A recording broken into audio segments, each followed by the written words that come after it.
Kisah Nabi Muhammad Sallallahu Alaihi Wasallam. Perang Fijar. Perang Fijar merupakan peperangan pertama yang diikuti oleh Muhammad saat belum diangkat menjadi nabi. Dikala itu usianya masih 15 tahun. Seperti layaknya pemuda di kalangan Jazirah Arab yang telah tertarik untuk berperang, semangatnya ikut membara. Perang Fijar artinya perang kedurhakaan. Lebih tepatnya, perang yang merusak kesucian bulan suci. Terdapat 4 bulan suci dalam Islam, yaitu Zulqa'dah, Zulhijjah, Muharram, dan Rajab. Sedangkan perang Fijar ini terjadi pada bulan Zulqa'dah yang bertepatan dengan perayaan Uqadz. Tersebutlah seorang laki-laki dari Bani Kinanah bernama Barods bin Qais. Barods adalah seorang pemabuk berat. Tak jarang ia diusir oleh orang-orang dari sukunya sendiri karena gemar berbuat onar. Beruntungnya ada Harb bin Muawiyah dari Bani Quraisy yang baik hati menampungnya. Barods inilah orang yang menyebabkan terjadinya perang Fijar. Suatu ketika, Barods merasa kesal dan iri atas terpilihnya Urwa Ar-Rahal bin Utbah dari Bani Hawazin yang memimpin kafilah dagang milik Nu'man bin Munzir, seorang saudagar kaya raya. Setiap tahunnya, Nu'man bin Munzir selalu mengirimkan rombongan kafilah dari Hiro ke perayaan Uqadz membawa barang dagangan. Kenapa bukan aku yang terpilih? Kenapa jadi Urwa? Lihat saja, aku akan mematahkan lehermu, wahai Urwa. Barods yang emosional tidak bisa mengontrol kemarahannya. Ia pun berencana untuk mencelakai Urwa dalam perjalanan. Padahal tidak diperkenankan terjadi pertumpahan darah pada saat bulan suci.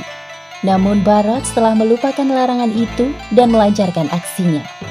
Berbekal rasa dengki yang berkecamuk, Barods melancarkan aksinya.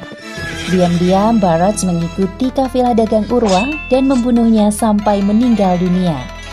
Sebelum Barods melarikan diri, orang-orang terlanjur melihatnya dan mengetahui bahwa yang membunuh Urwa adalah Barods dari Bani Kinanah. Hei, apa yang telah kau lakukan pada pemimpin kami? Berhenti, engkau Barods bukan? Ya, itu Barods, tidak salah lagi. Bani Hawazin yang mendengar kejadian itu tidak terima dengan perbuatan Barods. Fanatik kesukuan inilah yang membuat kemarahan Bani Hawazin semakin besar. Kita harus membuat perhitungan dengan orang-orang Quraisy atas melayangnya nyawa Urwa. Dia sama sekali tidak bersalah. Dia tidak pantas mati di tangan Barat si pemabuk itu. Kita harus secepatnya membuat perhitungan dengan mereka demi kehormatan kabilah kita. Ya, kami setuju. Singkat kata, terjadilah peperangan antara kedua belah kabilah dengan sengit. Bani Quraisy menggabungkan diri dengan Bani Kinanah. Sedangkan dari pihak Bani Hawazin bersatu dengan Bani Qais Ailan. Pada awal pertempuran, Muhammad bertugas untuk memunguti anak panah lawan yang berjatuhan untuk diberikan kepada paman-pamannya yang sedang berperang. Kedudukan kedua belah pihak saling imbang. Pihak Bani Hawazin memperingatkan bahwa perang belum berakhir. Perang akan kita lanjutkan tahun depan, tepat pada perayaan Uqadz. Uqadz adalah perayaan kebanggaan bangsa Arab jahiliyah yang paling terkenal di Arab. Di sana mereka bebas melakukan transaksi perdagangan, memamerkan prestasi, menunjukkan syair, saling adu kekuatan, serta banyak hiburan selama 1 pekan. Perayaan Uqadz berlangsung setiap tahun sekali di Al-Atsdiyah, yaitu sebuah daerah di antara Mekah dan Thaif. Orang-orang dari luar Mekah juga banyak yang berdatangan. Biasanya setelah perayaan Uqadz, mereka mengunjungi Ka'bah. Perang Fijar terjadi selama 4 tahun berturut-turut. Setiap hari Muhammad berlatih memanah dan berkuda untuk perlindungan diri dan persiapan perang selanjutnya.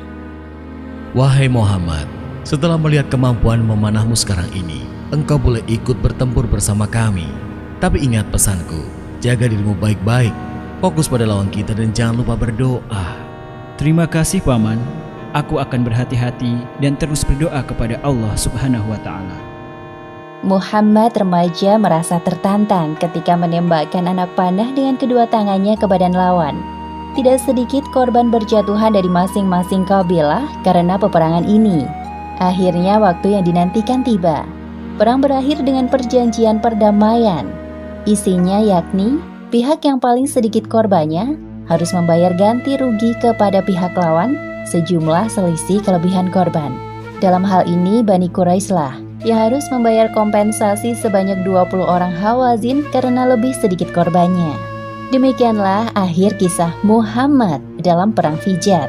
Hikmah yang dapat kita ambil dari kisah ini, pertama, hendaknya kita selalu bersyukur atas apa yang dimiliki agar tidak timbul kedengkian atas pencapaian orang lain. Kedua, jangan melanggar aturan yang telah ditetapkan, karena belum tentu yang kita anggap benar di mata kita, benar menurut Allah Subhanahu wa Ta'ala. Wallahu a'lam bishawab.